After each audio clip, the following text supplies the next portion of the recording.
اللہ الرحمن الرحیم۔ عزیز طلبہ، آج میں آپ لوگوں کو بتاؤں گی کہ آپ لوگ امتحانات میں کس طرح سے اچھے نمبر لے سکتے ہیں۔ اس کے لیے یہ کچھ سوالات ہیں اہم جو میں نے تیار کیے ہیں، جو آپ لوگوں کو ہیلپ کریں گے۔ اور اس میں جیسے نمبر 1 پہ ہے کہ مصرع کیا ہے، پھر شعر کیا ہے، وزن کیا ہے، بحر کیا ہے، علم عروض کیا ہے، کلام کیا ہے، شعر کن اوزان میں لکھا جاتا ہے، ایک شعر میں کتنے مصرے ہوتے ہیں، علم عروض کے موجد کون تھے، خلیل بن احمد بصرہ، نظم کے اجزاء بتائیں، صنف کے کیا معنی ہیں، ترا مصرع کیا ہے، حسن مصرع کی تعریف بتائیں، مقطع کی تعریف کریں، تخلص سے کیا مراد ہے، قافیہ کی تعریف کریں، ردیف سے کیا مراد ہے، تعریفی نظمیں کون کون سی ہیں، حمد کی تعریف کریں، نعت سے کیا مراد ہے، منقبت کیسی نظم ہے، مناجات سے کیا مراد ہے، موضوعاتی نظم سے کیا مراد ہے، حیت سے کیا مراد ہے، حیت کے لحاظ سے کون کون سی نظمیں ہیں، نظم بلحاظ موضوع، حمد، دعا، مناجات میں امتیاز بتائیں،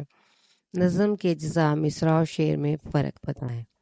نظم کے اصطلاحی معنی بتائیں، مجازی اور کنایاتی معنی میں فرق بتائیں، مصنف اور شاعر میں فرق بتائیں، نظم بلحاظ مخمس حیت سے کیا مراد ہے، مسدس کیسی نظم ہے، مسدس ترکیب بند سے کیا مراد ہے، مسدس کے ہر بند میں کتنے مصرے ہوتے ہیں، مسدس کے ہر بند میں کتنے مصرے ہوتے ہیں، یا یہ مختلف طریقوں سے بھی آ سکتا ہے، یہاں تھوڑی املا کی مسٹیک ہے،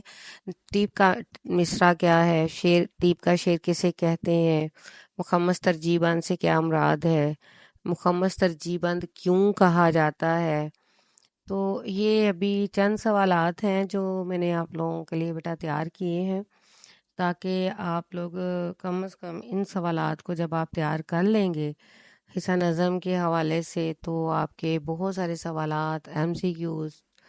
آپ کے تیار ہو جائیں گے، اور اس کے علاوہ آپ کے جو مختصر سوالات کے جوابات ہیں، 3 سے 4 نمبر کا جو سوالات ہے وہ بھی تیار ہو سکتا ہے۔ پھر اس کے علاوہ جب آپ تشریح کریں گے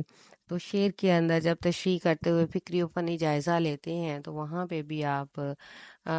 بتا سکتے ہیں کہ یہ ساری کوالٹیز جو اس کے اندر موجود ہیں۔ اور اس کے علاوہ جب آپ ان چیزوں کو تھوڑا سا مد نظر رکھیں گے تو آپ لوگوں کی تیاری بہت اچھی ہو جائے گی، آپ کو نظم کے اندر مختلف چیزوں کے بارے میں پتہ ہوگا، اور اسی نوعیت کے سوالات ہوتے ہیں، تھوڑا سا چینج ہوتی ہے اسٹیٹمنٹ، لیکن کم از کم جب آپ کے پاس یہ سارے سوالات آ جائیں گے، حصہ نظم کے حوالے سے اور بھی بہت سارے سوالات ہیں، لیکن آج کے لیے میں نے اتنے ہی تیار کیے ہیں تاکہ آپ لوگوں کو آہستہ آہستہ بیٹا، آپ کی چھٹیاں بھی ہیں اور آپ لوگ تھوڑا تھوڑا کام کرتے رہیں، تاکہ آپ لوگوں کو بیٹا ہمارا ٹاسک جو ہے اس دفعہ 100/100 نمبر لینا ہے، اور اس کے لیے جتنی ایفرٹس بیٹا میں کر سکتی ہوں میں کروں گی، اور جتنی ایفرٹس آپ کر سکتے ہیں آپ کریں گے، اور انشاءاللہ جب انسان ارادہ کرتا ہے تو